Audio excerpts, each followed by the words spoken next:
സന്നിധിയിൽ ഒരുമിച്ച് കൂടി വരുവാൻ കർത്താവ് നമ്മെ സഹായിച്ചതോർത്ത് കർത്താവിനെ സ്തുതിക്കുന്നു. സൂം ലൈനിലും ഈ സഭാഹോളുമായിരിക്കുന്ന എല്ലാ പ്രിയപ്പെട്ടവർക്കും ദൈവദാസന്മാർക്കും വന്ദനത്തെ പറയുന്നു. നമ്മൾ കഴിഞ്ഞ ദിവസങ്ങളൊക്കെയും അനൗൺസ് ചെയ്തതുപോലെ അടുത്ത വീക്കെൻഡിൽ വെള്ളി രാവിലെയും വൈകിട്ടും, ശനിയാഴ്ച രാവിലെയും വൈകിട്ടും, ഞായറാഴ്ച ഉച്ചവരെയും സ്പെഷ്യൽ മീറ്റിംഗ് നടത്തുവാനുള്ള ക്രമീകരണങ്ങളൊക്കെ ചെയ്തിരിക്കുന്നു. പ്രത്യേകിച്ച് അതിൻ്റെ അനുഗ്രഹത്തിന് വേണ്ടി പ്രാർത്ഥിക്കാം. അനേകർ കടന്നു വന്ന് സത്യവചനം കേട്ട് പ്രത്യാശ വർദ്ധിപ്പാൻ, കർത്താവിനോടുള്ള സ്നേഹം വർദ്ധിപ്പാൻ, അങ്ങനെ ഒരു ടോപ്പിക്കാണ് നമ്മൾ എടുത്തിരിക്കുന്നത്. നമ്മുടെ കർത്താവായ യേശു ക്രിസ്തുവിൻ്റെ മടങ്ങി വരവ്. സംഭവങ്ങളെല്ലാം കർത്താവിൻ്റെ വരവിനെ വിളിച്ചറിയിക്കുമ്പോൾ ദൈവവചനത്തിൻ്റെ ആധികാരികമായിട്ടുള്ള ആ സത്യം വീണ്ടും കേട്ട് നമ്മുടെ പ്രത്യാശ വർദ്ധിപ്പാൻ കർത്താവ് നമ്മെ ഇടവരുത്തട്ടെ.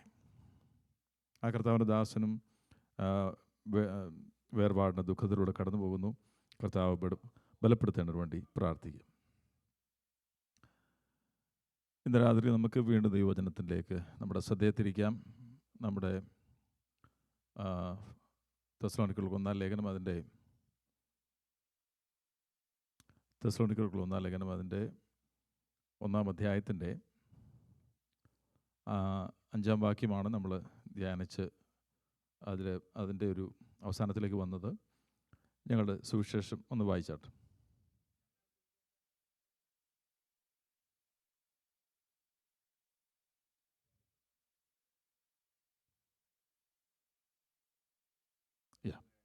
അപ്പോൾ അനേക കാര്യങ്ങൾ നമ്മൾ ചിന്തിച്ചു. ഞങ്ങളുടെ സുവിശേഷം എന്നുള്ളത് ചിന്തിച്ചു. ഞങ്ങളുടെ സുവിശേഷമെന്ന് പൗലോസ് എന്തുകൊണ്ടാണ് പറഞ്ഞതെന്ന് നമ്മൾ ചിന്തിച്ചു. ശക്തിയോടും പരിശുദ്ധാത്മാവോടും ബഹുനിശ്ചയത്തോടും കൂടെ ഈ ഭാഗങ്ങളൊക്കെ നമ്മൾ ചിന്തിച്ചതാണ്. ഒരു കാര്യം കൂടെ അതിലൂടെ പറഞ്ഞിട്ട് മുമ്പോട്ട് പോകാൻ ആഗ്രഹിക്കുകയാണ്. ദൈവത്തിൻ്റെ സുവിശേഷം റോമാലേഖനത്തിൽ അങ്ങനെ എഴുതിയിരിക്കുന്നത് ഗോസ്പൽ ഓഫ് ഗാഡ് എന്നാണ് പറഞ്ഞിരിക്കുന്നത്. അപ്പോൾ സുവിശേഷത്തിൽ മനുഷ്യൻ്റെ രക്ഷയോടുള്ള ബന്ധത്തിൽ ത്രിയേക ദൈവത്തിൻ്റെ പങ്ക് നമ്മൾ മനസ്സിലാക്കണം.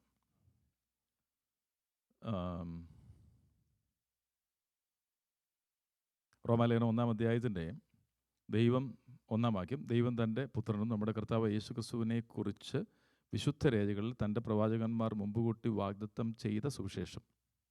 ഇംഗ്ലീഷിൽ Paul, a bond servant of Christ Jesus, called as an apostle, set apart for the gospel of God. ദൈവത്തിൻ്റെ സുവിശേഷം. മനുഷ്യൻ്റെ രക്ഷയോടുള്ള ബന്ധത്തിൽ ത്രിയേക ദൈവത്തിൻ്റെ പങ്ക് വളരെ വ്യക്തമായിട്ട് പത്രോസ് തൻ്റെ ലേഖനത്തിൻ്റെ 1-ാം അധ്യായം 1-ാം വാക്യത്തിൽ എഴുതിയിട്ടുണ്ട്.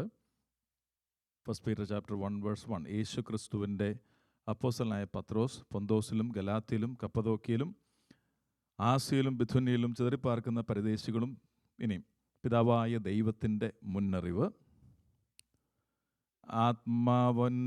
പരിശുദ്ധാത്മാവിൻ്റെ വിശുദ്ധീകരണം, യേശു ക്രിസ്തുവിൻ്റെ രക്തത്താലുള്ള തളിക്കപ്പെടൽ, മനുഷ്യൻ്റെ രക്ഷയിലെ ത്രിയേക ദൈവത്തിൻ്റെ പങ്ക് നമുക്കവിടെ കാണാൻ കഴിയും. ഈ രക്ഷയോടുള്ള ബന്ധത്തിലുള്ള ദൈവത്തിൻ്റെ സന്ദേശമാണ് സുവിശേഷം. ആ സുവിശേഷം ശക്തിയാണ്. ശക്തി എന്ന് പറയുമ്പോൾ നമ്മൾ പലപ്പോഴും ഒരു മിറക്കിളാണ് നമ്മുടെ മനസ്സിലേക്ക് വരുന്നതെങ്കിലും ഒരു മിറക്കിൾ ഒരാളുടെ വിശ്വാസത്തിന് ഉതകണമെങ്കിൽ ദൈവം ആ മിറക്കിൾ അവിടെ ചെയ്യും. നമുക്കറിയാം ദൈവം അങ്ങനെ ചെയ്തിട്ടുണ്ട്. പക്ഷേ എല്ലായിടത്തും ദൈവം മിറക്കിൾ ചെയ്യുന്നില്ല. അത് ദൈവത്തിൻ്റെ ഡിസ്ക്രിപ്ഷനുള്ള കാര്യമാണ്. ഒരത്ഭുതം തന്നെക്കുറിച്ചുള്ള വെളിപ്പാട് ഒരു വ്യക്തിക്ക് കൊടുക്കുവാനായി ഉതകും എന്ന് ദൈവത്തിൻ്റെ തിരുഹൃദയത്തിന് നിശ്ചയമുണ്ടെങ്കിൽ, തീരുമാനമുണ്ടെങ്കിൽ ദൈവം അത് ചെയ്യും. അതെപ്പോഴും ചെയ്യും. അത്ഭുതങ്ങൾ നിന്നുപോയിട്ടില്ല. പക്ഷെങ്കിൽ ഇവിടെ ശക്തി എന്ന് പറയുന്നത്, അല്ലെങ്കിൽ അത്ഭുതം എന്ന് നാം പറയുമ്പോൾ ഏറ്റവും വലിയ അത്ഭുതം ഈ തിരുവെഴുത്തിൻ്റെ സത്യം ഒരുവൻ അംഗീകരിച്ച് അവൻ്റെ ജീവിതത്തിലുണ്ടാകുന്ന ആ വലിയ വ്യത്യാസമാണ്. ഒരു പാപിയായ മനുഷ്യന് അവന് സ്വതവേ തിരുവെഴുത്ത് ഏറ്റെടുക്കാൻ സാധിക്കില്ല. ദൈവവചനം വ്യക്തമായിട്ട് പറയുന്നുണ്ട്. അതിലേക്ക് നമുക്ക് പോകാം. സ്വതവേ അവനെ ഏറ്റെടുക്കാൻ കഴിയില്ല. കാരണം അത് ആത്മീകമായി വിവേചിക്കേണ്ടതാകിയാൽ പ്രാകൃത മനുഷ്യന് ഒരിക്കലും ദൈവാത്മാവിൻ്റെ ഉപദേശത്തിന് കീഴടക്കാൻ കഴിയത്തില്ല. അപ്പോൾ പിന്നെ എങ്ങനെയാണ് നാം ഉൾപ്പെടെ ഉള്ളവർ ദൈവവചനം കേട്ടപ്പോൾ, സുവിശേഷം കേട്ടപ്പോൾ നമുക്ക് രൂപാന്തരം ഉണ്ടായത്? ദൈവത്തിൻ്റെ ആത്മാവിൻ്റെ ശക്തി നമ്മളിൽ വ്യാപരിച്ച് നമുക്കൊരു പുനർജീവനം, ഉയർത്തിലെ ജനനം നമ്മിൽ നടന്ന്, എഫേസ്യർ 2 അധ്യായത്തിൻ്റെ 8 വാക്യത്തിൽ പറഞ്ഞിരിക്കുന്ന പോലെ ആ കേട്ട വചനം വിശ്വാസമായി നമ്മുടെ ഉള്ളിൽ പരിണമിച്ചു. അങ്ങനെയാണ് നാം ദൈവസന്നിധിയിൽ ആ വചനത്തിന് മുമ്പിൽ കീഴടങ്ങുവാൻ ഇടയായത്. അപ്പോൾ ഇത് വെറും വാക്കുകളല്ല എന്നാണ് പൗലോസ് പറയുന്നത്. ഇത് വെറും വാക്കുകളല്ല. ഒരു മനുഷ്യനെ രൂപാന്തരപ്പെടുത്തുവാൻ തക്കവണ്ണം ദൈവത്തിൻ്റെ ശക്തിയാണ് സുവിശേഷം. The word of God is the power. Gospel is the power. മാത്രമല്ല, ഇതൊരു തിയറി അല്ല. ഗോസ്പൽ എന്ന് പറഞ്ഞൊരു തിയറി അല്ല. തിയറി പ്രസൻറ്റ് ചെയ്യുകയാണ്. അങ്ങനെയല്ല. This is the operation of power. ഇത് ശക്തിയുടെ പ്രവർത്തനമാണ് സുവിശേഷം എന്ന് പറയുന്നത്. അതുപോലെ തന്നെ ഞാനത് കഴിഞ്ഞ ആഴ്ചയിലും പറഞ്ഞതാണ്, പ്രസൻറ്റ് ചെയ്യുന്ന ആളുടെ വൈഭവത്തെ അടിസ്ഥാനമാക്കിയല്ല ഒരാൾ രക്ഷയിരിക്കുന്നത്, മറിച്ച് ഈ ദൈവവചനത്തിൻ്റെ ആ ശക്തിയാണ് ഒരുവനിൽ വ്യാപരിക്കുന്നത്. പ്രസൻറ്റ് ചെയ്യുന്ന ആൾ ഒരു പക്ഷേ വൈഭവം ഇല്ലാത്തവനായിരിക്കാം. മോശ പറഞ്ഞു, ഞാൻ വിക്കനാണ് എന്ന് പറഞ്ഞു. അപ്പോൾ ദൈവത്തിൻ്റെ സന്ദേശം അല്ലേ പറയണ്ടേ ഫറവോനോട്? അപ്പോൾ ദൈവത്തിന് അറിയത്തില്ല ഇദ്ദേഹം വിക്കനാണ്. അറിയാം. അപ്പോൾ തിരഞ്ഞെടുപ്പിൽ അതൊരു ഫാക്ടറേ അല്ല. നമ്മെ തിരഞ്ഞെടുത്തപ്പോഴും അത് ഫാക്ടർ അല്ലായിരുന്നു. തിരഞ്ഞെടുപ്പിൽ മനുഷ്യൻ്റെ വികലത, വൈകല്യം ഒരു ഫാക്ടറല്ല. മിടുക്കന്മാരെയൊക്കെ ദൈവം തിരഞ്ഞെടുത്തിട്ടുണ്ട്, ഇല്ലെന്ന് പറയുന്നില്ല. പക്ഷേ അതൊരു ഫാക്ടർ അല്ലായിരുന്നു തിരഞ്ഞെടുപ്പിന്. തിരഞ്ഞെടുപ്പിന് ഒരു ഫാക്ടറേ ഉള്ളൂ, കൃപ. കാരണം മനുഷ്യന് ഒരിക്കലും പിന്നീട് തിരിഞ്ഞു നിന്നിട്ട് പറയാൻ പറ്റത്തില്ല, ഞാൻ ഇന്നതായതുകൊണ്ട്, ഞാൻ നീതിമാനായതുകൊണ്ട്, ഞാൻ കഴിവുള്ളവനായതുകൊണ്ട്, ഞാൻ മിടുക്കുള്ളവനായതുകൊണ്ട്, എനിക്ക് സംസാരിക്കാൻ അറിയാവുന്നതുകൊണ്ട് എന്നെ ദൈവം തിരഞ്ഞെടുത്തു. നോ. ദൈവത്തിൻ്റെ തിരഞ്ഞെടുപ്പിന് ആധാരം കൃപ മാത്രമാണ്. ഇസ്രായേലിനെ ഒരു രാഷ്ട്രമായി തിരഞ്ഞെടുത്തിട്ട് പിൽക്കാലത്ത് ആവർത്തന പുസ്തകത്തിൽ പറഞ്ഞിട്ട്, നിങ്ങൾ ജാതികൾ ഒന്നുമല്ലായിരുന്നു. എന്നിട്ടാണ് ഞാൻ നിങ്ങളെ തിരഞ്ഞെടുത്തത്. അപ്പോൾ ദൈവത്തിൻ്റെ തിരഞ്ഞെടുപ്പിന് ആധാരം ദൈവത്തിൻ്റെ തിരുവിഷ്ടവും അവിടുത്തെ കൃപയുമാണ്. അപ്പോൾ in spite of the deficiency of the presentation or the presenter or the messenger, ability of the messenger, it is the message that has the power to transform lives. അത് ആ മെസ്സേജിനാണ് പവർ ഉള്ളത്. അതുപോലെ വിത്ത് വിതയ്ക്കുന്നവനല്ല പവർ, വിത്തിനാണ് പവർ. വിത്ത് വിതയ്ക്കുന്നവൻ അങ്ങോട്ട് എറിയുന്നു ഇങ്ങോട്ട് എറിയുന്നു, പക്ഷേ ആ വിത്തിനാണ് power. ആ ഏറിൻ്റെ ശക്തിയിലാണോ കിളിച്ചു വരുന്നത്? അല്ല. അപ്പോൾ പ്രസൻറ്റേഷനോ ഡെലിവറിയോ ഇതൊന്നുമല്ല കാര്യം, ആ വിത്തിനാണ് പൊട്ടൻഷ്യൽ ഉള്ളത്. സ്തോത്രം. വിത്തിന് പൊട്ടൻഷ്യലുണ്ട്. പത്രോസിൻ്റെ 1 ലേഖനം 1 അധ്യായത്തിൻ്റെ 23 മുതൽ 25 വരെയുള്ള വാക്യങ്ങളിൽ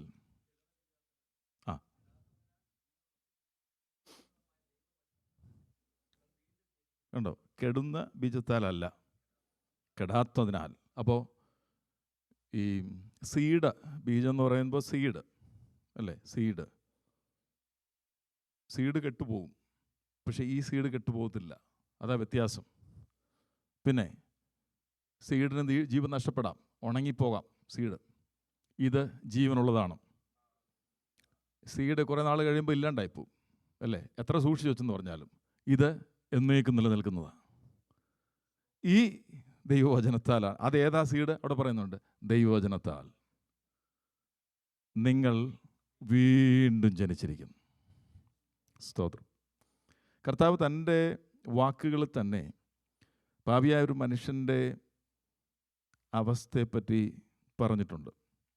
his inability to respond to the truth by himself. അതായത് പാപിയായ ഒരു മനുഷ്യൻ അവൻ്റെ തനതായ തീരുമാനത്തിലൂടെ സത്യത്തിന് ചെവി കൊടുക്കാൻ അവന് കഴിയില്ല എന്നുള്ള നിലയിൽ കർത്താവ് സംസാരിച്ചിട്ടുണ്ട്. അപ്പോസ്തലന്മാരും അത് വ്യക്തമാക്കിയിട്ടുണ്ട്. ഏറ്റവും കൂടുതൽ വ്യക്തമായിരിക്കുന്നത് പൗലോസ് തന്നെയാണ്. യോഹന്നാൻ്റെ സുവിശേഷം 3 അധ്യായത്തിൻ്റെ 19-20 വാക്യങ്ങൾ. അവിടെ കർത്താവ് പറയുന്നത്, ന്യായവിധി എന്നതോ വന്നിട്ട്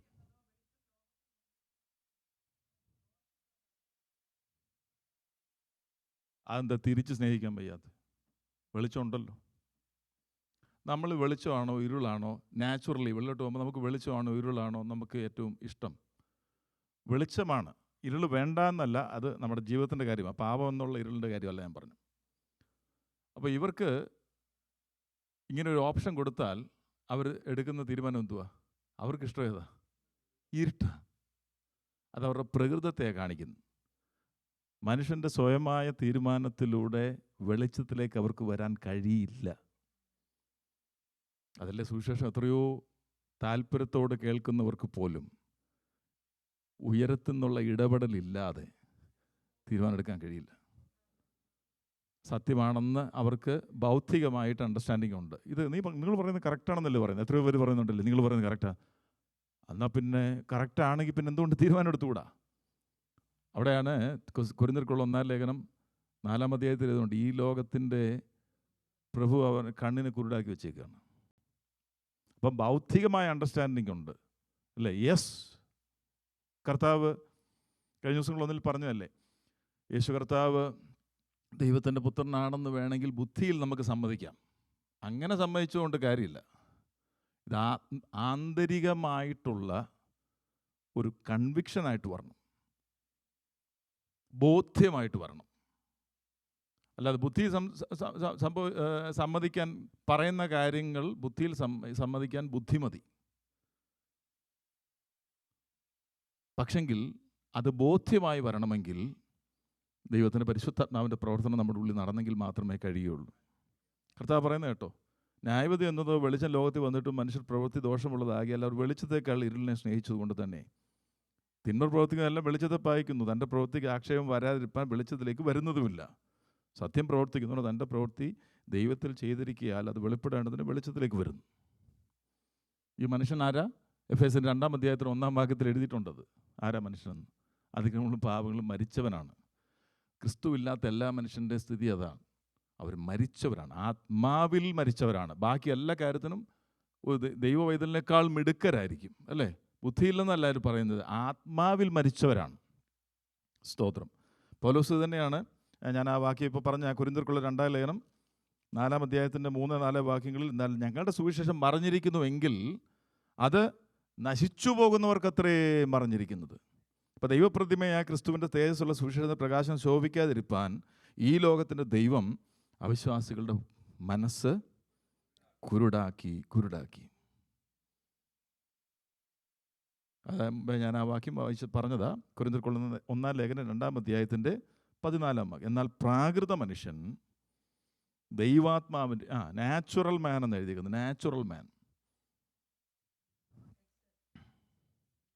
ഇപ്പം നാച്ചുറൽ ഉണ്ട്, കാർണലുണ്ട്, സ്പിരിച്വലുണ്ട് അല്ലേ? ജഡികനുണ്ട്, പ്രാകൃതനുണ്ട്, ആത്മികനുണ്ട്. ഈ ജഡികൻ എന്ന് പറഞ്ഞു കഴിഞ്ഞാൽ ആത്മാവിൽ ശിശുവായിരിക്കുന്നവൻ്റെ പേരാണ്. ആത്മികനുണ്ട്, അത് വളർച്ച പ്രാപിച്ചവന്. പ്രാകൃതം എന്ന് പറഞ്ഞു കഴിഞ്ഞാൽ ക്രിസ്തുവില്ലാത്ത, നീതീകരിക്കപ്പെടാത്ത, രക്ഷിക്കപ്പെടാത്ത ഒരു വ്യക്തി. അപ്പോൾ ആ വ്യക്തിക്ക് ദൈവാത്മാവിൻ്റെ ഉപദേശം കൈക്കൊള്ളാൻ പറ്റില്ല. കാരണം എന്താ? അത് ആത്മീകമായി വിവേചിക്കേണ്ടതാണ്. അത് അവന് ഗ്രഹിക്കാൻ കഴിയത്തില്ലെന്ന് എഴുതിയേക്കുന്നു. നമ്മേക്കാൾ കഴിവുള്ളവരും മിടുക്കുള്ളവരും ഒക്കെ ഉണ്ട്. പക്ഷേ ദൈവത്തിൻ്റെ കൃപ നമ്മുടെ മേൽ ചൊരിഞ്ഞ് ഈ കേട്ട വചനം വേണേ നമുക്ക് തള്ളിക്കളയാം അല്ലേ? വാക്കുകളല്ല ഒരാളെ ട്രാൻസ്ഫോം ചെയ്യുന്നത്. വെറും വാക്കുകളല്ല അവിടെ എഴുതിയേക്കുന്നത്. ഞങ്ങളുടെ സുവിശേഷം വന്നത് വെറും വാക്കുകളായിട്ടല്ല, ഒരു 45 മിനിറ്റത്തെ ലെക്ചറല്ല. അതിൽ ശക്തി ഉണ്ടായിരുന്നു, പരിശുദ്ധാത്മാവുണ്ടായിരുന്നു. അങ്ങനെയാണ് നിങ്ങളത് ഏറ്റെടുത്തതെന്നാണ് പറയുന്നത്. അപ്പോൾ അവിടെ നിന്ന് നമുക്ക് മനസ്സിലാക്കുന്നൊരു കാര്യം, it takes supernatural power of God, the Holy Spirit, to work through his word to transform lives. മനുഷ്യൻ്റെ ആത്മാക്കളെ രൂപാന്തരപ്പെടുത്തുവാൻ തൻ്റെ വചനത്തിലൂടെ തൻ്റെ ആത്മാവ് ഒരുവൻ്റെ ഹൃദയത്തിൽ പരിവർത്തിച്ചെങ്കിൽ മാത്രമേ നടക്കുകയുള്ളൂ. സ്തോത്രം. അപ്പോഴാണ് ഞാൻ വീണ്ടും പറയട്ടെ, ഒരാൾ രക്ഷിക്കപ്പെട്ട് ദൈവഭാഗത്തേക്ക് വരുമ്പോൾ ആർക്കായതിന് ക്രെഡിറ്റ്? ത്രിയേക ദൈവത്തിനതിന് മഹത്വം. പക്ഷേ രക്ഷയിലേക്ക് തിരിച്ച, നീതിയിലേക്ക് തിരിച്ച ഒരു ദൈവവേദലോ ദൈവദാസനോ തീർച്ചയായിട്ടും അവർക്ക് പ്രതിഫലമുണ്ട്. വചനത്തിൽ അത് പറഞ്ഞിട്ടുണ്ട്. നീതിയിലേക്ക് തിരിക്കുന്നവർ എങ്ങനെ ആകുന്ന പറയുന്ന ദാനിയേൽ പ്രവചനത്തിൽ, അനേകരെ നീതിയിലേക്ക് തിരിക്കുന്നവർ നക്ഷത്രങ്ങളെപ്പോലെ ശോഭിക്കും. സ്തോത്രം. ഇതുകൊണ്ടാണ് കർത്താവ് പറഞ്ഞത്, റോമലേഖനം 1:16 സുവിശേഷത്തിന് ശക്തിയുണ്ടെന്ന് നമുക്ക് അറിയാം. നമുക്ക് വായിക്കണ്ട. എന്താ 1:16 എഴുതിയിരിക്കുന്നത്? സുവിശേഷം എന്ന് പറയുന്നത് യഹൂദന്മാർക്ക് വിശ്വസിക്കുന്നവർക്ക് അത് രക്ഷയ്ക്കായിട്ടുള്ള ദൈവശക്തിയാണ്. അപ്പോൾ സുവിശേഷത്തിൽ ശക്തിയുണ്ട്, അല്ലെ ദൈവവചനത്തിൽ ശക്തിയുണ്ട്. അപ്പോസ്തല പ്രവൃത്തി 1:8 മത്തായി സുവിശേഷം 28:18 മുതൽ 20 വരെയുള്ള വാക്യങ്ങളിൽ കൊടുത്ത മഹാനിയോഗം, നിങ്ങൾ പുറപ്പെട്ടു പോകുക, നിങ്ങൾ ഇത് പറയുക. ആരോടാ പറഞ്ഞ്? ശിഷ്യന്മാരോടാണ് പറഞ്ഞത്. മറ്റുള്ളവരോട് ഈ സുവിശേഷം പറഞ്ഞ് ശിഷ്യന്മാരാക്കാൻ. പക്ഷേ കർത്താവ് പറയുകയാണ് 1:8 അങ്ങനെ പോയിട്ട് കാര്യമൊന്നുമില്ല, നിങ്ങൾ ശക്തി പ്രാപിച്ചിട്ട് വേണം പോകാൻ. അപ്പോൾ ഈ വചനത്തിന് ശക്തിയുണ്ട്. ഈ സുവിശേഷം അറിയിക്കുന്നവരിൽ ആ ശക്തി വ്യാപരിക്കുന്നു. ഇനിയും തെസ്സലോനിക്കർക്കുള്ള 2 ലേഖനം 2:13 കേട്ടവരിലും അത് ശക്തിയായി വ്യാപരിക്കുന്നു. അല്ലേ? 2:13 വായിച്ച 2 ലേഖനം.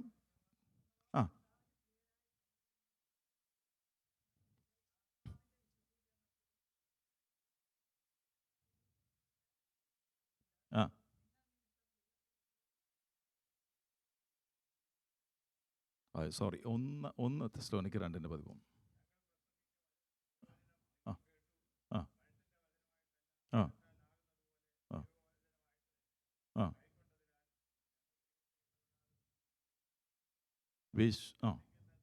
അത് വ്യാപരിച്ചു കൊണ്ടിരിക്കുന്നു. അപ്പോൾ തിരുവെഴുത്തിന് അല്ലെങ്കിൽ സുവിശേഷത്തിന് ശക്തിയുണ്ട്. ഈ മെസ്സഞ്ചർ, ഇത് അറിയിക്കുന്നവരിൽ ആ ശക്തി വ്യാപരിക്കുന്നു, കേൾക്കുന്നവരിലും ആ ശക്തി വ്യാപരിച്ചു കൊണ്ടേയിരിക്കുകയാണ്. ഇനി അടുത്തത് അവിടെ പൗലോസ് പറയുന്നത്, ഞങ്ങൾ പൂർണ്ണ ബോധ്യത്തോടുകൂടി ബഹുനിശ്ചയത്തോടു കൂടിയാണ് നിങ്ങളുടെ അടുക്കൽ വന്നത്. ബഹുനിശ്ചയത്തോടു കൂടിയാണ് നിങ്ങളുടെ അടുക്കൽ വന്നത്. ഒരു സന്ദേശം അത് എക്സ്ക്ലൂസീവ് ആണെങ്കിൽ അതിന് ബഹുനിശ്ചയം വേണം. ഇല്ലെങ്കിൽ അത് പറയാൻ പറ്റില്ല. കാരണം നമ്മൾ പറയുന്ന സുവിശേഷം എക്സ്ക്ലൂസീവാണ്. ഇത് മറ്റ് ഏതെങ്കിലും ഒരു അല്ലെങ്കിൽ മറ്റൊരുപാട് ഓപ്ഷൻ ഉള്ളതിലൊന്നല്ല സുവിശേഷം, ഇതേ ഉള്ളൂ. ഇതങ്ങനെ പറയുമ്പോഴാണ് എതിർപ്പ് വരുന്നത്.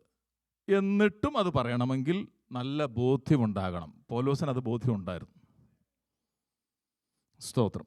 അതാണ് അവർക്ക് ആ ബോൾനെസ് കൊടുത്തത്, ഇത് പ്രീച്ച് ചെയ്യാനുള്ള ബോൾനെസ് കൊടുത്തത്. നമുക്കറിയാം, അപ്പോസ്തല പ്രവൃത്തി നമ്മളത് കണ്ടിട്ടുണ്ട്. 4-ാം അധ്യായത്തിന് 1-ാം വാക്യം, 4-ാം അധ്യായത്തിൻ്റെ 13-ാം വാക്യം, 5-ാം അധ്യായത്തിന് 41-ാം വാക്യം. ആ 4-5 അധ്യായങ്ങൾ വായിക്കുമ്പോൾ അവർക്കെതിരെ ഈ മഹാപുരോഹിതന്മാരും ഒക്കെ വന്നിട്ട് ഭീഷണിപ്പെടുത്തുന്നുണ്ട്.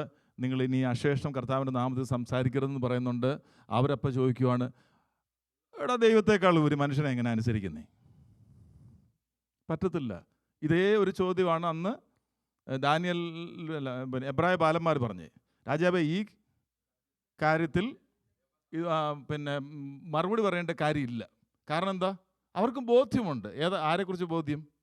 ദൈവത്തെക്കുറിച്ചുള്ള ബോധ്യമുണ്ട്. അവ പറയുന്നത്, ഞങ്ങളുടെ ദൈവത്തെ ഞങ്ങളെ വിടുവിപ്പാൻ കഴിയും, ഇല്ലെങ്കിലും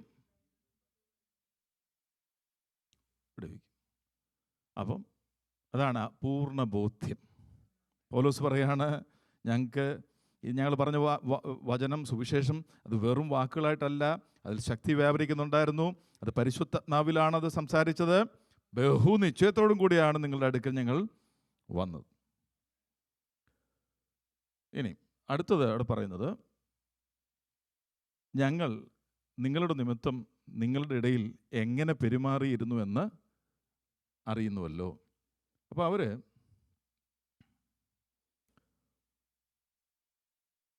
തെസ്സലോന്യ വിശ്വാസികൾ സുവിശേഷം കേൾക്കുക മാത്രമായിരുന്നില്ല, കാണുകയും കൂടി ചെയ്തു.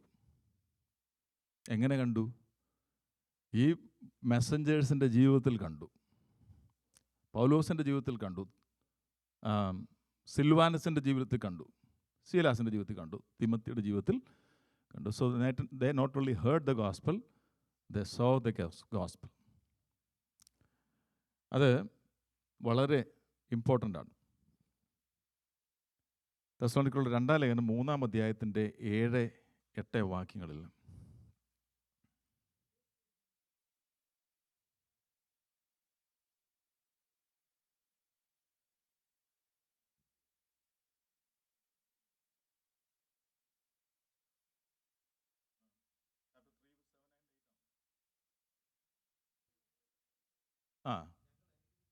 ഞങ്ങളെ അനുകരിക്കേണ്ടത് എങ്ങനെയെന്ന് നിങ്ങൾ തന്നെ അറിയുന്നുവല്ലോ. കാരണം എന്താ? ഞങ്ങൾ നിങ്ങളുടെ ഇടയിൽ ക്രമം കെട്ട് നടന്നിട്ടില്ല, അനുഭവിച്ചിട്ടില്ല. നിങ്ങൾക്ക് ആർക്കും ഭാരമായി തീരുമെന്ന് വെച്ചിട്ട് ഞങ്ങൾ അധ്വാനത്തോടും പ്രയാസത്തോടും കൂടെ രാപ്പകൽ വേല ചെയ്ത് പോകുന്നത് അധികാരമില്ലാഞ്ഞിട്ടല്ല, അനുകരിക്കാൻ നിങ്ങൾക്ക് ഞങ്ങളെ മാതൃകയായിരിക്കേണ്ടതിനത്രേ. അപ്പോൾ എന്താ അവിടെ പറയുന്നത് അറിയാമോ? അവരുടെ ജീവിതം ഇവരുടെ മുമ്പിൽ മാതൃകാപരമായിരുന്നു. അതാണ് പൗലോസ് അവിടെ പറയുന്നത്. ഞങ്ങൾ സുവിശേഷം പറയുക മാത്രമല്ല, ഈ സുവിശേഷം ഞങ്ങളിൽ വരുത്തിയ മാറ്റം നിങ്ങൾ കാണുന്നുണ്ടായിരുന്നു. അതാണ് പൗലോസ് പറഞ്ഞത്. They not only heard the gospel, they saw the gospel lived. ഒരു വാക്യം കൂടെ വായിച്ചിട്ട് നമുക്ക് മുന്നോട്ട് പോകാം. അതൊരു ചലഞ്ചാണ് നമുക്കല്ലേ. സുവിശേഷം പറയാൻ വളരെ താല്പര്യത്തോടെ ഇരിക്കുന്ന ഞാനും നിങ്ങളും ആ സുവിശേഷം നമ്മളിലും ഒരു രൂപാന്തരം വരുത്തുന്നത് അവർ കാണുന്നതായിരിക്കും. അതല്ലേ ഇവിടെ പറയുന്നത്, നിങ്ങൾ ക്രിസ്തുവിൻ്റെ പത്രങ്ങളെന്ന് പറഞ്ഞിട്ടില്ലേ? അപ്പോൾ പത്രം എന്ന് പറഞ്ഞാൽ എന്താ? നമ്മൾ നെറ്റിക്കെല്ലാം ഒട്ടിച്ച് വെക്കുകയാണോ? അല്ല, നമ്മുടെ ജീവിതത്തെ പറ്റിയാണ് അത് പറയുന്നത്. കൊരിന്ത്യർക്കുള്ള 2-ാം ലേഖനം 5:12 വായിച്ച്.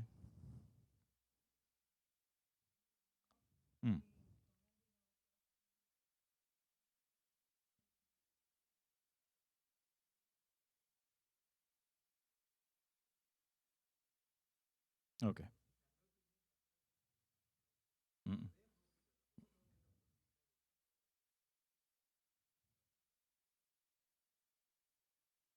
കണ്ടോ?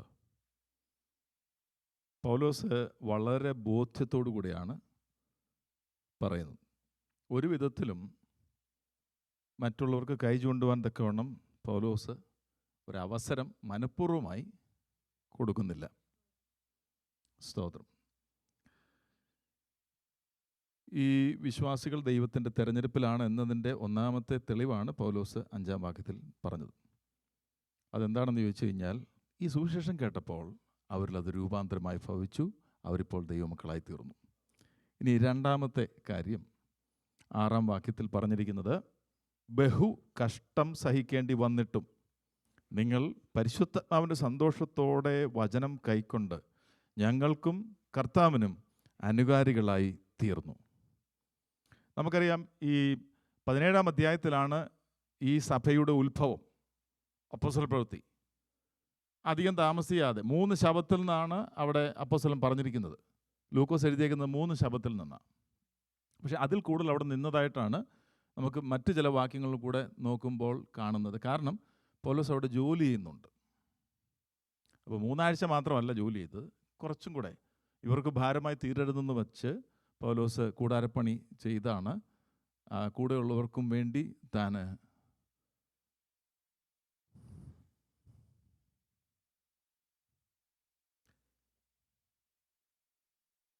ഒന്നിൻ്റെ 6 പൗലോസ് പറയുന്നത് ബഹുകഷ്ടം സഹിക്കേണ്ടി വന്നിട്ടും.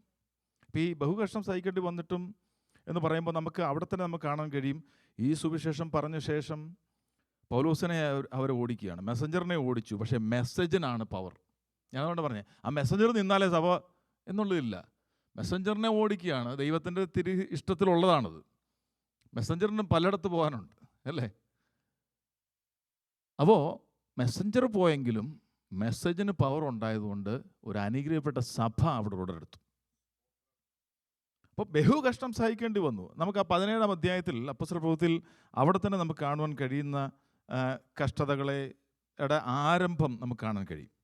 അത് യഹൂദന്മാരോ 17:5 അസൂയ പൂണ്ട് മെനക്കെട്ട് നടക്കുന്ന ചില ദുഷ്ടന്മാരെ ചേർത്ത് പുരുഷാരത്തെ ഇളക്കി. ഈ പുരുഷാരം എന്ന് പറഞ്ഞാൽ ന്യൂട്രലായിരിക്കുമേ.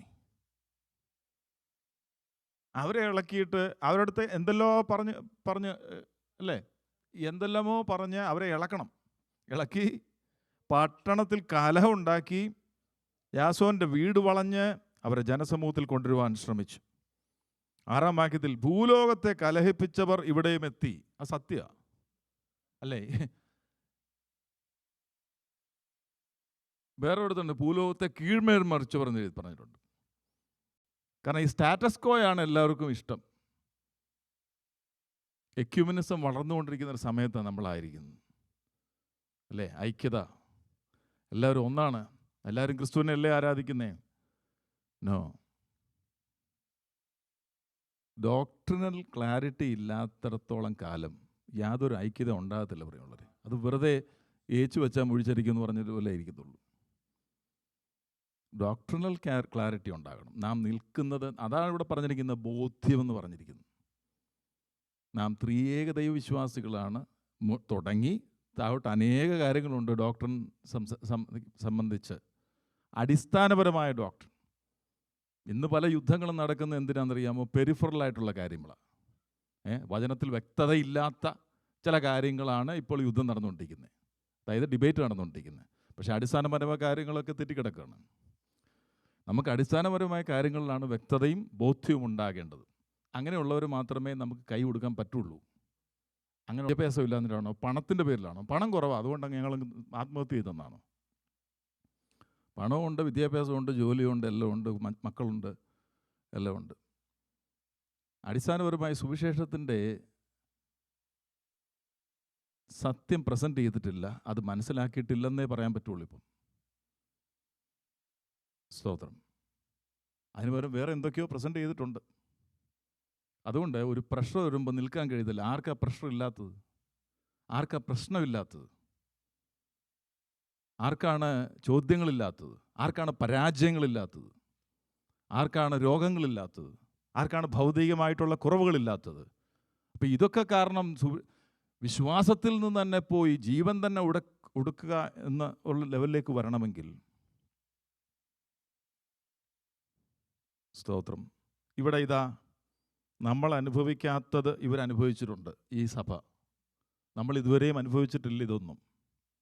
നമ്മൾ ഇവർക്ക് വേണ്ടി പ്രാർത്ഥിക്കുകയാണ്, എന്നാൽ ഇവരിത് അനുഭവിച്ചിട്ടും ഇവർ നിൽക്കുകയാണ്. ഈ മെസ്സഞ്ചേഴ്സ് പോയ ശേഷവും ഇവർക്കെതിരെയായിട്ടുള്ള പ്രതികൂലം വർദ്ധിക്കുക തന്നെ ചെയ്തു. എന്നിട്ടും ചില വർഷങ്ങൾക്ക് ശേഷം തിമത്തിയോസ് അവിടെ ചെന്നിട്ട് ഈ സഭയെപ്പറ്റിയുള്ള റിപ്പോർട്ട് പൗലോസിന് കൊടുത്തപ്പോൾ പൗലോസ് പറയുക, ബഹു കഷ്ടം സഹിക്കേണ്ടി വന്നിട്ടും നിങ്ങൾ പരിശുദ്ധാത്മാവിൻ്റെ സന്തോഷത്തോടുകൂടെ വചനം കൈക്കൊണ്ട് ഞങ്ങൾക്കും കർത്താവിനും അനുകാരികളായി തീർന്നു. അപ്പോൾ രണ്ടാമത്തേത്, their present endurance in suffering. അതൊരു പ്രൂഫാണ്. ഇവർ യഥാർത്ഥത്തിൽ രക്ഷിക്കപ്പെട്ടതാ എന്നുള്ളതിൻ്റെ രണ്ടാമത്തെ പ്രൂഫാണ്. സഫറിങ്ങിൻ്റെ നടുവിൽ അവരെന്ത് ചെയ്യുകയാണ്? അവർ പിന്മാറിപ്പോകുന്നില്ല, അവർ നിൽക്കുകയാണ്. ഹല്ലേലൂയ. പൗലോസ് ഇത് കേൾക്കുന്നുണ്ട്, പിന്നോട് പോയില്ല. പൗലോസ് പറയുന്നുണ്ട്, ഞാൻ പിന്നോടൊന്ന് വരാൻ ശ്രമിച്ചിട്ട് സാത്താൻ എന്നെ തടഞ്ഞെന്ന്. പൗലോസിനവിടെ തിരിച്ച് ചെല്ലണമെന്ന് ആഗ്രഹിച്ചു, പക്ഷെ സാത്താൻ തടഞ്ഞു. ഞാൻ അതിൻ്റെ കൂടെ ഒന്നുകൂടെ ചേർന്ന് പറയാം, സാത്താൻ തടഞ്ഞത് റിയലാണ് കേട്ടോ. പക്ഷേ സാത്താൻ്റെ തടച്ചിലും ദൈവത്തിൻ്റെ പരമാധികാരത്തിൻ്റെ കീഴിലാണ്. ചിലപ്പോൾ സാത്താൻ തടയും, എന്നാൽ ദൈവം നിശ്ചയിക്കുക പൗലോസിനെ അവിടെ ഇട്ടേ ഉള്ളെന്ന് വിചാരിച്ചാൽ പോകും. റോമിൽ ചെല്ലണമെന്ന് പൗലോസ് പലവട്ടം ആഗ്രഹിച്ചു, പക്ഷെ പോയത് ഒരു പ്രിസണറായിട്ടാണ്. അങ്ങനെ പോകാനല്ല ആഗ്രഹിച്ച്. അപ്പോൾ പോകണമെന്നുള്ള ആഗ്രഹം നല്ലതാണ്, അത് ദൈവഹിതവുമായിരുന്നു. പോകേണ്ട വിധം തീരുമാനിക്കുന്നത് ദൈവമാണ്. ഹല്ലേലൂയ. ചർച്ചിൻ്റെ ഹിസ്റ്ററി നമ്മൾ പഠിച്ചാൽ ഈ എതിർപ്പ് നമ്മൾ കാണുന്നുണ്ട്, തുടക്കം മുതൽ കാണുന്നുണ്ട്. ദൈവസഭയുടെ ആദ്യത്തെ രക്തസാക്ഷി ആരായിരുന്നു? മേശമേൽ ശുശ്രൂഷിക്കാൻ വേണ്ടി തിരഞ്ഞെടുത്ത പരിശുദ്ധാത്മാവ് നിറഞ്ഞ സ്തേഫാനോസാ. ഹല്ലേലൂയ അല്ലേ? അപ്പോൾ നമുക്കത് കാണാൻ കഴിയും. അതൊരു യാദൃച്ഛികമായ അത്ഭുതകരമായ കാര്യമല്ല. യാക്കോബിൻ്റെ ലേഖനം 1:3 നമ്മളത് കാണുന്നുണ്ട്. യാക്കോബിൻ്റെ ലേഖനം 1-ാം അധ്യായത്തിൻ്റെ 3-ാം വാക്യത്തിൽ വിവിധ പരീക്ഷകളിൽ അകപ്പെടുമ്പോൾ, അപ്പോൾ അതിനെക്കുറിച്ച് ദൈവാത്മാവ് കാണുന്നത് ഏതാ?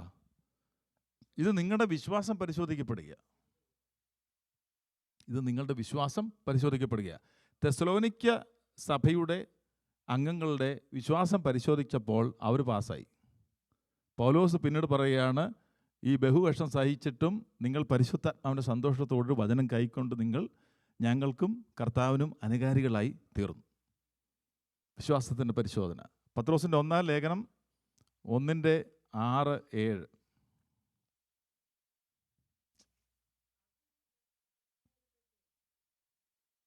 കണ്ടോ? ആദ്യം യാക്കോബിൻ്റെ ലേഖനത്തിൽ എന്താ പറഞ്ഞേ? വിവിധ പരീക്ഷകളാൽ. ഇവിടെ പറഞ്ഞിരിക്കുന്നത് നാനാ പരീക്ഷകളാൽ. ആനന്ദിക്കുന്നു.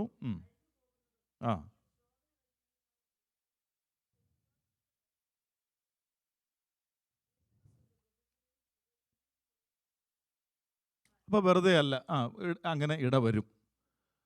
അവിടെ പറയുന്നത് ഒന്ന് നാനാ പരീക്ഷകളാണ്. പക്ഷെ ദുഃഖമുണ്ട്. അതേസമയം തന്നെ ആ ദുഃഖിച്ചിരിക്കേണ്ടി വന്നെങ്കിലും ആനന്ദിക്കുന്നുണ്ട്. തെസ്സലോനിക്ക സഭയിൽ എന്തുവായിരുന്നു? ബഹുകഷ്ടം സഹിക്കേണ്ടി വന്നിട്ടും പരിശുദ്ധാത്മാവിൻ്റെ സന്തോഷമുണ്ട്. ഇവിടെ അതേ കാര്യം തന്നെ, ആനന്ദമുണ്ട്. പിന്നെ പറയാണ്, അഴിഞ്ഞു പോകുന്നതും തീയിൽ ശോധന കഴിക്കുന്നതുമായ പൊന്ന്, അതിനേക്കാൾ മൂല്യമുണ്ട് ഈ വിശ്വാസത്തിൻ്റെ പരിശോധനയ്ക്ക്.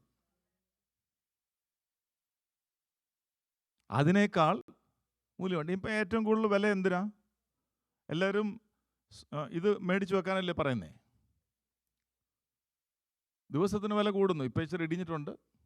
അപ്പം നിങ്ങൾ ചോദിക്കും, ഇതൊക്കെ നോക്കിക്കൊണ്ടിരിക്കുക, ഇട്ടില്ലേലും സ്വർണത്തിൻ്റെ വില നോക്കിക്കൊണ്ടിരിക്കുകയായിരുന്നു.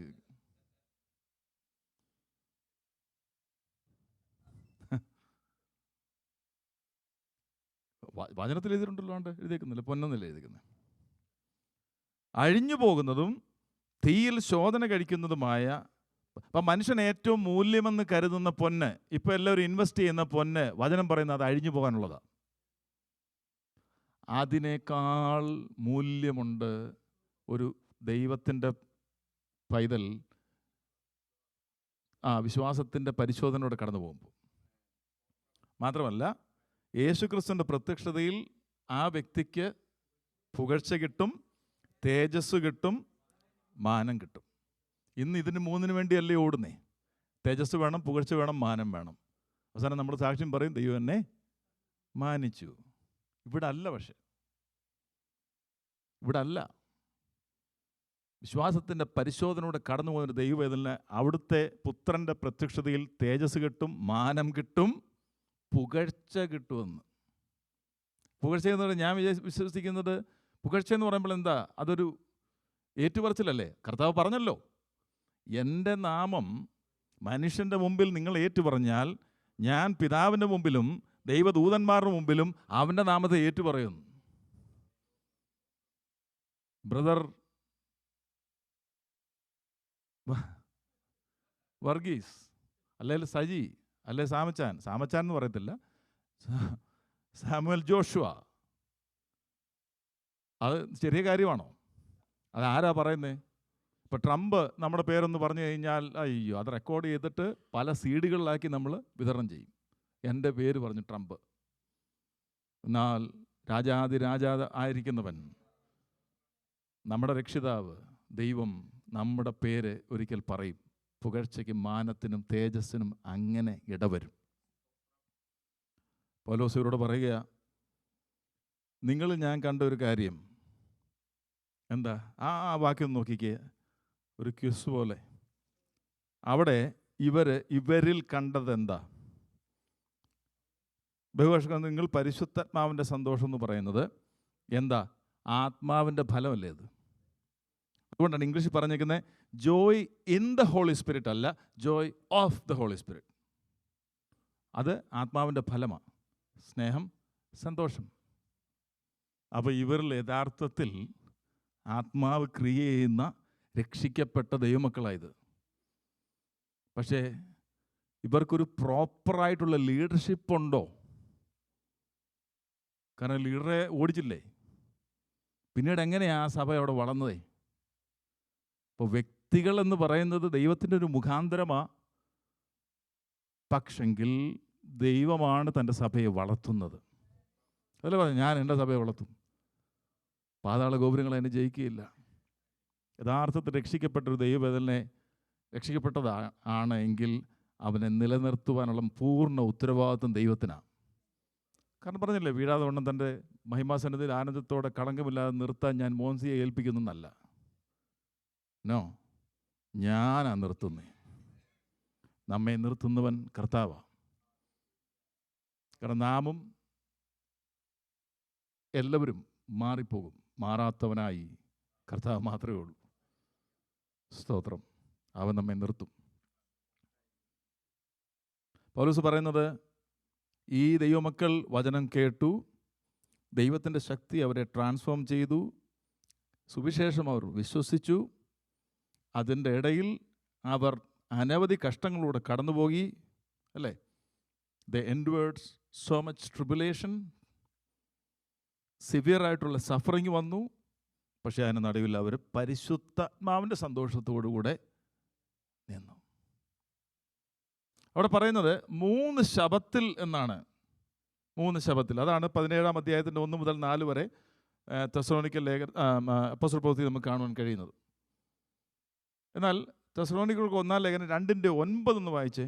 അതേ പേജ് 2:9. ഞങ്ങളുടെ അധ്വാനം, പ്രയാസം നിങ്ങൾ ഓർക്കുന്നല്ലോ. രാവും പകലും വേല ചെയ്തു എന്ന് പൗലോസ് എഴുതിയിട്ടുണ്ടെങ്കിൽ അത് ക്ലിയർ, അത് സത്യമല്ലേ? ഒരുപക്ഷെ രാവിലെ ആയിരിക്കാം സുവിശേഷം അറിയിച്ചത്, രാത്രി വേല ചെയ്തു.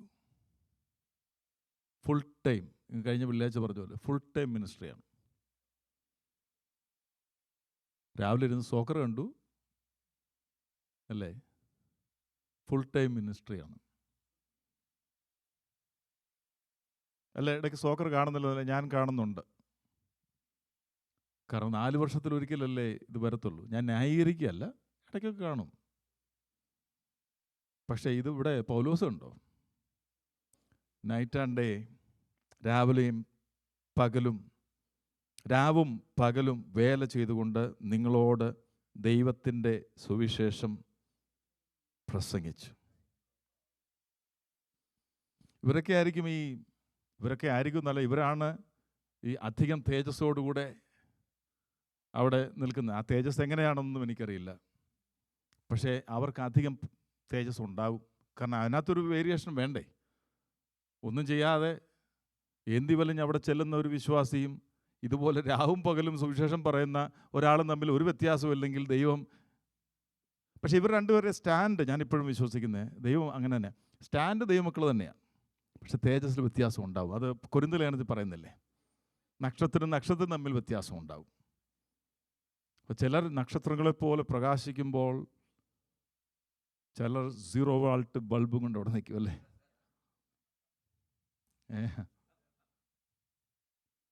സ്തോത്രം. എന്നാൽ തെസ്സലോനിക്കയിൽ നിന്ന് ഇവർ മാറിയ ശേഷം നമുക്കറിയാം, അവിശ്വാസികളായ യഹൂദന്മാർ ചിലരെ പ്രേരിപ്പിച്ചു ദൈവസഭയ്ക്കെതിരെ തിരിയാൻ. അവിടെ ഉപയോഗിച്ചിരിക്കുന്ന പദം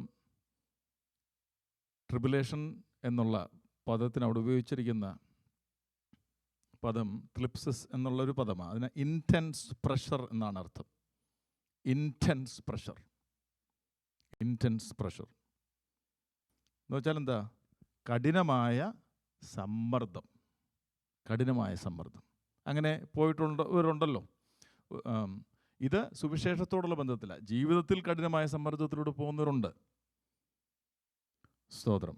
പക്ഷേ ഇതിന് നടുവിൽ നിൽക്കണമെങ്കിൽ ഒന്ന് ആദ്യം പറഞ്ഞതുപോലെ ആ വിശ്വസിച്ചിരിക്കുന്ന കാര്യത്തിലുള്ള ബോധ്യം ആണ് നമ്മെ നിർത്തുന്നത്. ഇതാണ് അപ്പോസ്തല പ്രവൃത്തി 5:41 ഞാൻ പലപ്പോഴും പറയാറുണ്ട്.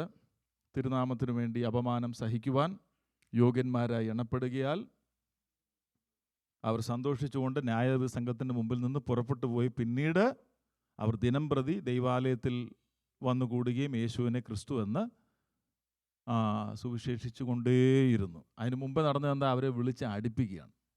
ഇനി യേശുവിൻ്റെ നാമത്തിൽ അശേഷം സംസാരിക്കണമെന്ന് പറഞ്ഞു. അപ്പോൾ അവർ മുമ്പിൽ വെച്ച് പുറപ്പെട്ടു പോയി. വളരെ ഹാപ്പി ആയിട്ടാണ് പോകുന്നത്. കാരണം എന്താ? ഓരോ അടിയും പ്രതിഫലമാണ്. അതവിടെ പറയുന്നത്, തിരുനാമത്തിന് വേണ്ടി അപമാനം സഹിക്കാൻ ഞങ്ങളെ യോഗ്യരായി എണ്ണിയല്ലോ എന്ന്. അടി കൊള്ളാനും വേണം ഒരു യോഗ്യത.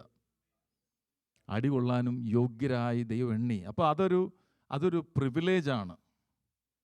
അതൊരു പ്രിവിലേജാണ്. പണ്ട് ആശാരി ഉപദേശി പറയായിരുന്നല്ലോ, ഈ രക്തസാക്ഷി ആകണമെങ്കിലും ഒരു യോഗ്യത വേണമെന്ന് അദ്ദേഹം പറയുമായിരുന്നു. രക്തസാക്ഷി ആകണമെങ്കിലും. Joy in the middle of suffering is not a strange response. അതായത് സഫറിങ്ങിൻ്റെ നടുവിൽ ഇവിടെ പറഞ്ഞ പരിശുദ്ധാത്മാവിൻ്റെ സന്തോഷത്തോടുകൂടെ ആയിരിക്കുന്നത് അതൊരു അപൂർവമായ കാര്യമല്ല. അത് ഒരുവൻ്റെ ക്രിസ്തുവിലുള്ള സ്റ്റാൻഡ്, നിൽപ്പ്, ആ പൊസിഷൻ, അതിൻ്റെ നാച്ചുറൽ റെസ്പോൺസാണ്. ഞാൻ ക്രിസ്തുവിലാണ്. ഞാൻ ഇന്നലെ പറഞ്ഞല്ലോ, ഒടുവിൽ കർത്താവിലും അവൻ്റെ അമിത ബലത്തിലും ശക്തിപ്പെടുവീൻ. ഇപ്പോൾ കർത്താവിൽ ശക്തിപ്പെടുക എന്നുള്ളതിന് എന്താ? കർത്താവിൽ എങ്ങനെ ശക്തിപ്പെടാൻ കഴിയുന്നേ? പൗലോസ് പറയുന്നു, തിമത്യോസിൻ്റെ 2-ാം ലേഖനം 2-ാം അധ്യായത്തിൻ്റെ 1-ാം വാക്യത്തിൽ, എൻ്റെ പ്രിയമകനായ തിമത്യോസേ, നീ യേശുക്രിസ്തുവിലുള്ള ദൈവകൃപയിൽ ശക്തിപ്പെടുവീൻ. അതാ 2:1 പറയുന്നത്. 2 തിമത്തി ചാപ്റ്റർ 2:1. യേശുക്രിസ്തുവിലുള്ള ക്രിസ്തേശുവിലുള്ള ദൈവകൃപയിൽ നീ ശക്തിപ്പെടുക എന്ന് പറയുമ്പോൾ അതിൻ്റെ അർത്ഥം എന്താ? ക്രിസ്തേശുവിലൂടെ ദൈവം തൻ്റെ കൃപയാൽ നമുക്ക് നൽകിയിരിക്കുന്ന അനുഗ്രഹങ്ങളിൽ ശക്തിപ്പെടുക. ഏറ്റവും വലിയ കൃപ ഏതാ? കർത്താവ് തന്നെയാണ്. അല്ലെങ്കിൽ കർത്താവിലൂടെയുള്ള രക്ഷയാണ്. അപ്പോൾ സഫറിങ് വരുമ്പോൾ നമുക്ക് എങ്ങനെ ശക്തിപ്പെടാൻ കഴിയും? ഞാനൊരു ദൈവവേദലാണ്. അതാ ഒന്നാമത്തെ. പിന്നെന്താ? 1-ാം അധ്യായത്തിൻ്റെ 3 മുതൽ 14 വരെയുള്ള വാക്യങ്ങൾ സ്വർഗത്തിലെ സകല ആത്മീയ അനുഗ്രഹത്താലും ക്രിസ്തേശുവിൽ നമ്മെ അനുഗ്രഹിച്ചിരിക്കുന്ന എന്ന് പറഞ്ഞിട്ട് അവിടെ എഴുതിയിട്ടുണ്ട് ഓരോ അനുഗ്രഹങ്ങൾ. അവൻ നമ്മെ ദത്തെടുത്തു, അവൻ നമ്മെ തെരഞ്ഞെടുത്തു, അവൻ നമ്മെ നീതീകരിച്ചു എന്ന് പറഞ്ഞ് താഴോട്ട് കൊടുത്തിരിക്കുകയാണ്. അവസാനം പരിശുദ്ധാത്മാവിനെ നമ്മെ മുദ്രയിട്ടിരിക്കുന്നു. സ്തോത്രം. എഫേസ്യർ 1:3, റോമർ ലേഖനം 5:1 മുതൽ 4 വരെയുള്ള വാക്യങ്ങളൊക്കെ വായിക്കുമ്പോൾ സഫറിങ്ങിൻ്റെ മധ്യത്തിൽ നമുക്ക് സന്തോഷത്തോടുകൂടെ, പരിശുദ്ധാത്മാവിൻ്റെ സന്തോഷത്തോടുകൂടെ നിൽപ്പാൻ സാധിക്കും എന്നുള്ളതിൻ്റെ ഘടകങ്ങൾ നമുക്കിവിടെ കാണാൻ കഴിയും. മാനുഷികമായിട്ടുള്ള സന്തോഷം നമ്മുടെ സാഹചര്യത്തെ അനുസരിച്ച് മാറിക്കൊണ്ടിരിക്കും, അല്ലേ? എന്നാൽ പരിശുദ്ധാത്മാവിലുള്ള സന്തോഷം അത് ആത്മാവിൻ്റെ ഫലമാകിയാൽ അത് നമ്മൾ ഉള്ളിൽ നിന്നും പ്രൊഡ്യൂസ് ചെയ്യുന്നൊരു കാര്യമല്ല. മനുഷ്യനെങ്ങനെ പരിശുദ്ധാത്മാവിൻ്റെ സന്തോഷം പ്രൊഡ്യൂസ് ചെയ്യാൻ പറ്റുന്നത്? ആത്മാവ് ഒരുവനിലുള്ളപ്പോൾ ആത്മാവ് പ്രൊഡ്യൂസ് ചെയ്യുന്നത്. അതുകൊണ്ടല്ലേ ആത്മാവിൻ്റെ ഫലം എന്ന് പറയുന്നത്. അപ്പോൾ ആത്മാവ് ഒരുവനിലുള്ള എന്നുള്ളതിൻ്റെ തെളിവാണത്. പക്ഷേ ഇത് ആ മനുഷ്യൻ പ്രൊഡ്യൂസ് ചെയ്യുന്നതല്ല. മനുഷ്യനിലൂടെ ദൈവാത്മാവ് ചെയ്യുന്നതാണ്, അല്ലേ? മനുഷ്യനിൽ ദൈവാത്മാവ് ചെയ്യുന്ന ഒരു പ്രവൃത്തിയല്ലേ? ഒന്ന് ചിന്തിച്ചു നോക്കിക്കേ. ഇവന് പ്രൊഡ്യൂസ് ചെയ്യാൻ പറ്റുന്ന എന്തുവാ? പരിതാപമാണ്. ഈ മനുഷ്യന് പ്രൊഡ്യൂസ് ചെയ്യാൻ പറ്റുന്ന എന്തുവാ? നിരാശയാണ്. ഈ മനുഷ്യന് പ്രൊഡ്യൂസ് ചെയ്യാൻ പറ്റുന്നത് ചോദ്യമാണ്. അപ്പോഴാണ് ആത്മാവ് പറയുന്നത്, നീ ഒരു ദൈവവേദന. മനുഷ്യന് ചോദ്യമുണ്ട്. നമ്മളും പറയത്തില്ല നമുക്ക് ചോദ്യമുണ്ടെന്ന്. പലരും കർത്താവിനെ കണ്ടിട്ട് ചോദ്യം ചോദിക്കാണ്ടിരിക്കുകയാണ്. എന്നോട് പറയണ്ട, ഞാൻ അവിടെ ചെന്ന് ചോദിക്കുമെന്ന് പറയും. അല്ല, ചോദിക്കുന്നതിന് കുഴപ്പമൊന്നുമില്ല. പക്ഷേ നമുക്ക് അവിടെ ചെല്ലുമ്പോൾ ചോദിക്കാൻ തോന്നുമെന്ന് എനിക്ക് തോന്നുന്നില്ല. ഇവിടെ ഉള്ളു ഈ ചോദ്യം. കാരണം നമ്മൾ അപൂർണരായതുകൊണ്ടാണ്. നാം കർത്താവിനെ കാണുമ്പോൾ നാം അവനെ താനായിരിക്കുന്ന പോലെ കാണുന്നതാകൊണ്ട് അവനോട് സദൃശന്മാരാവും. അപ്പോൾ പിന്നെ ചോദ്യമെല്ലാം മാറി, പൂർണ്ണതയിലേക്ക് മാറി. സ്തോത്രം.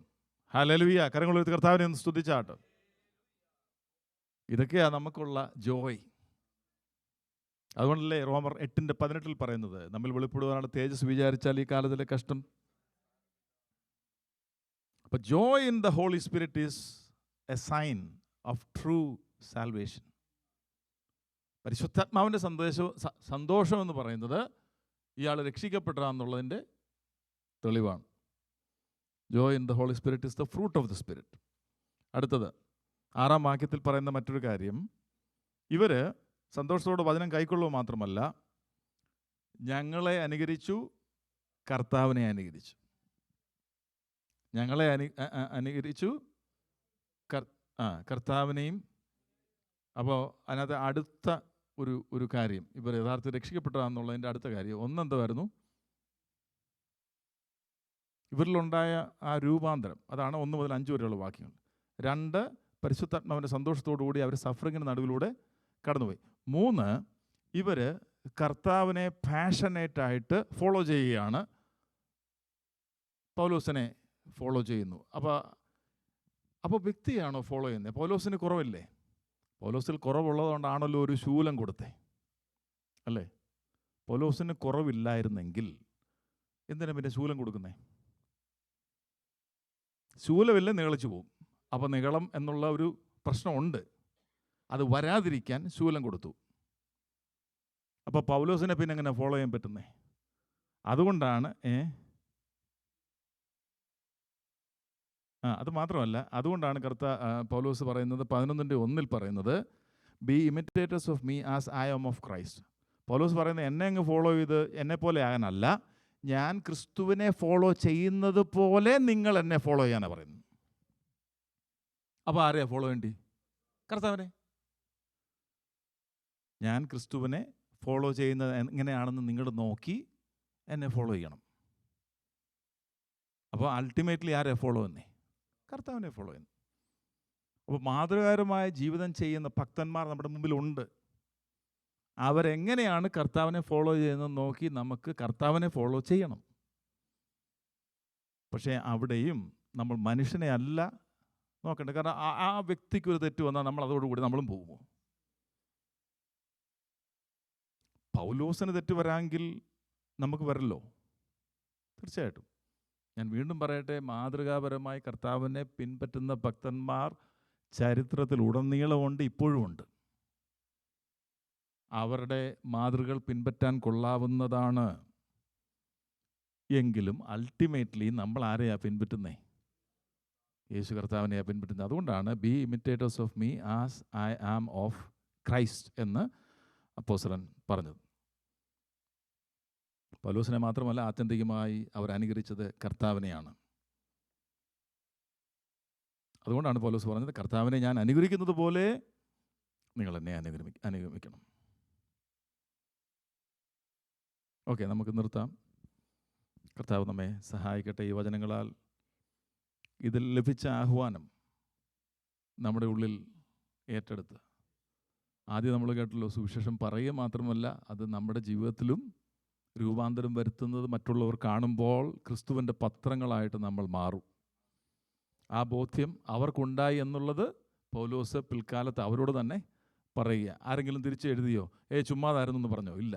അപ്പോൾ മറ്റുള്ളവർക്ക് മുമ്പിൽ ഒരു മാതൃകാപരമായി ക്രിസ്ത്യ ജീവിതം ചെയ്യുവാൻ മാത്രമല്ല, ബഹുകഷ്ടം സഹിക്കേണ്ടി വന്നിട്ടും പരിശുദ്ധാത്മാവിൻ്റെ സന്തോഷത്തോടുകൂടി അവർ വചനം കൈക്കൊണ്ടു.